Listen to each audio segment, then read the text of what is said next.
اور دین کی بنیاد پر ہے، دنیا چلی جائے، اولاد چھن جائے، مال و منال سب ختم کر دیے جائیں، ہجرت کرنی پڑے، یہ ساری چیزیں گوارا ہیں، یہ سب مادی بنیادوں پر نقصانات ہیں، سب گوارا کیا جا سکتا ہے اگر ایمان بچا ہوا ہے، اور یہی ہم نے کیا ہے۔ لیکن آج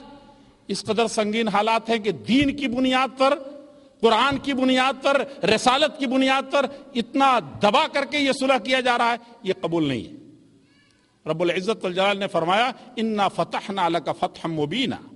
یہ فتح مبین ہے۔ صرف مسلمان اس نقطے کو جان لے کہ یہ فتح مبین کیا ہے،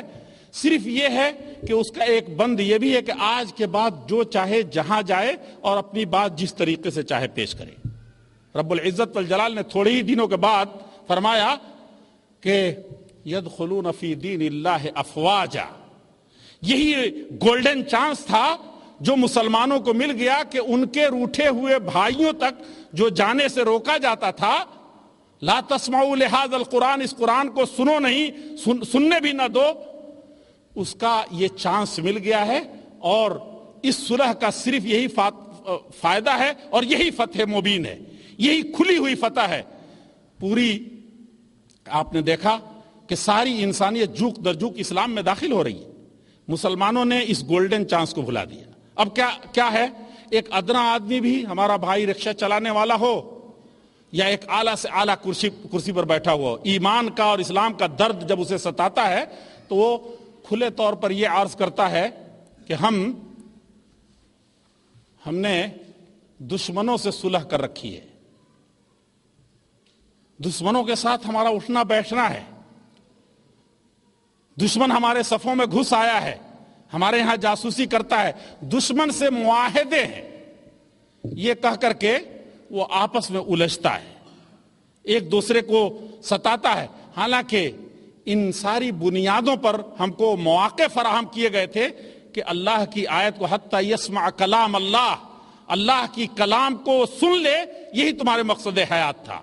یہی جتن کرنا تھا، ایسے ہی ماحول تمہیں سازگار بنانے تھے، اور ایسے ہی ڈپلومیسی تمہیں اختیار کرنی تھی کہ تم کو یہ سارے راستے ہموار ہو جائیں۔ اب کیا ہے، ان سب سے ہٹ کر کے مجھے کسی اور سے شکایت نہیں ہے، مجھے شکایت کس سے ہے؟ ان لوگوں سے جو سلفی کہلاتے ہیں، یعنی کہتے ہیں کہ ہم قرآن و حدیث کو تو مانتے ہیں، اس کے بغیر ہم کسی اسلام کو نہیں جانتے، اور اس کے بغیر کوئی اسلام ہے بھی نہیں، اسلام کے نام پر اسلام کی بدنامی ہے، لیکن ہم سلفی ہیں، اس لیے اس اسلام کو، اس قرآن و حدیث کو اسی طرح سے برتیں گے جیسے صحابہ کرام نے برتا تھا، ہمارے سلف نے برتا تھا۔ وہاں سلفیت بھی اپنی بھول جاتی ہے کہ عمر کا کیا کردار تھا، ان 1400 لوگوں کا کیا کردار تھا، وہ بھلا دیا، پورے طور پر بھول گئے۔ ایک دوسری حدیث ہے، امت کا سب سے بڑا مبیر الامہ، کہتے ہیں کہ امت کا برباد کرنے والا، امت میں سب سے بڑا فساد پھیلانے والا کون ہے؟ حجاج ابن یوسف ہے، اور امت کا سب سے بڑا فقیہ دوسری طرف ہے حضرت عبداللہ ابن مسعود۔ کہتے ہیں کہ حج کے موقع سے یہ سنت ہے 2 رکعت پڑھنا ظہر کی نماز، لیکن حجاج ابن یوسف سے بیان کرتے ہیں۔ اور اس کے بعد جیسے ہی ڈسپلن کا مسئلہ آیا، جو سلفی ڈسپلن کی انتہا ہے اور سلفیت قرآن و حدیث ماننے کا نقطہ ہے، وہاں سب سے پیچھے حجاج ابن یوسف کے پیچھے نماز پڑھ رہے ہیں، صحابی بھی نہیں،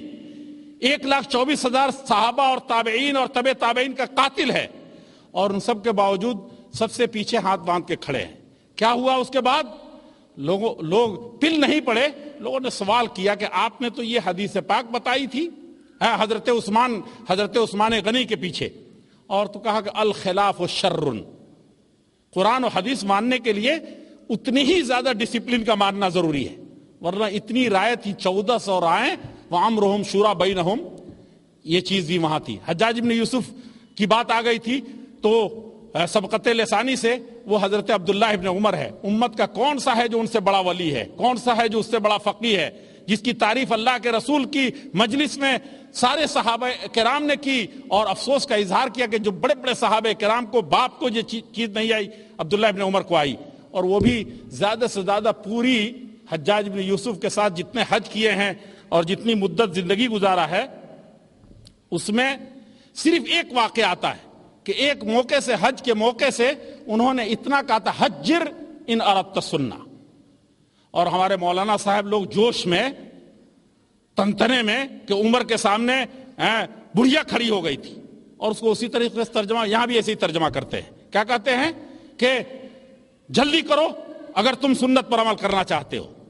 ظہر کی نماز کے سلسلے وہ خطبہ دیتا تھا تو ہماری خطبے کی طرح نہ ہو جائے، 5 منٹ کی اور وہ دی گئی ہے. تو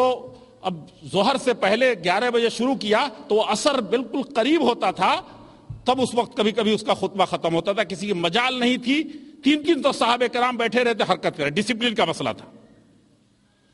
تو آپ گھبرائے نہیں کہ اس طرح کی کوئی چیز ہوگی ختم ہو رہی ہے بات. تو اس وقت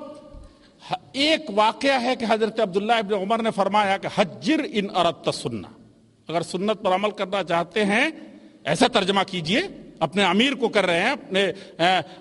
امیر الحاج کو کر رہے ہیں، آپ سنت پر عمل کرنا چاہتے ہیں تو جلدی فرمائیے. یہ ترجمہ ہے، یہ آداب ہیں، یہ سلفیت ہیں. اور اگر آپ کو یقین نہ آتا ہو میری باتوں پر تو دیکھیے امام مالک سلفیوں کا سب سے بڑا امام اپنے زمانے کا، سارے فتاوے گھوم کر کے امام مالک کے پاس آتے تھے. اساتذہ بھی کہتے ہیں افتی و مالک فی المدینہ، مالک کے ہوتے ہوئے کوئی فتویٰ نہیں دے سکتا، میں خود نہیں دے سکتا، آپ کے اساتذہ کہتے تھے. لیکن ایک حدیث کے کارن صحابہ نے، امام نے، سارے لوگوں نے اور حکومت کی مشینری نے، سبوں نے دباؤ ڈالا، کہا کہ میں اس حدیث کو نہیں چھوڑ سکتا. لیکن گلیوں میں گھمایا جانا سب کچھ برداشت کیا. کہتے ہیں کہ اس وقت افریقہ میں اتنے متبع ہو گئے تھے، ان کے اتنے شاگرد ہو گئے تھے کہ اٹھ کھڑے ہوتے تو اسلامی خلافت کی اینٹ سے اینٹ بجا دیتے. آپ پڑھیے امام مالک رحمۃ اللہ علیہ کی سوانح، خود ان کے زمانے میں جو ان کا طریقہ اور ان کے ماننے والے جس قدر افریقہ میں صرف پھیل گئے تھے، اور پورا مدینہ، پوری اسلامی خلافت ان کے برہون منت تھی. اور امام محمد بن حنبل عین اسلام کی جوانی میں یہ سلفی مارا گیا. صرف 90,000 ان کے شاگرد امام بخاری کے صفوں کے لوگ کھڑے ہو جاتے تو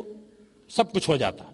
لیکن وہ اس قدر ہے کہ جمعہ کی اذان ہوتی ہے، یہاں سلفیت ہے، یہاں ایمان ہے، یہاں اللہ رب العزت والجلال کی یاد ہے کہ جمعہ کی اذان آتی تھی تو اس اندھیری کوٹری میں دروازے کی طرف ہمت کر کے جاتے تھے اور کہتے تھے کہ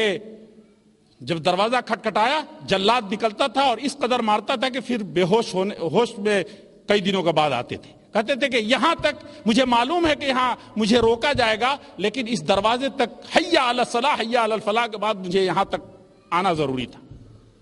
یہ کیفیت تھی. حکومت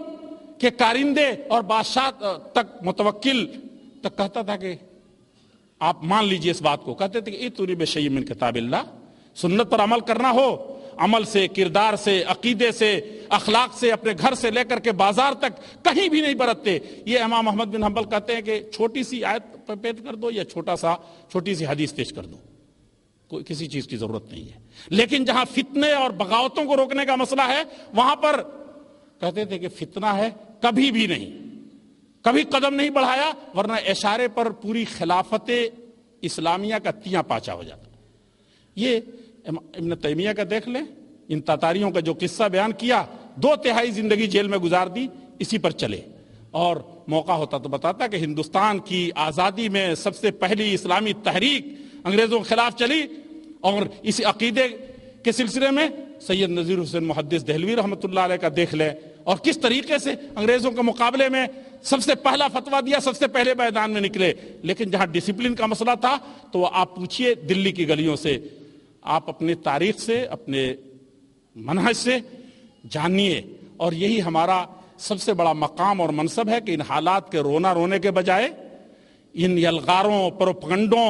چاہے وہ مسلکی بنیاد پر ہوں یا قومی بنیاد پر ہوں یا انسانی بنیاد پر ہو، ان سب میں اپنا مقام صرف ایک ہے، اور وہ یہ ہے کہ اللہ رب العزت والجلال سے اس کے بندوں کا رشتہ جوڑنے کا، خود اپنا پہلے جوڑنے کے بعد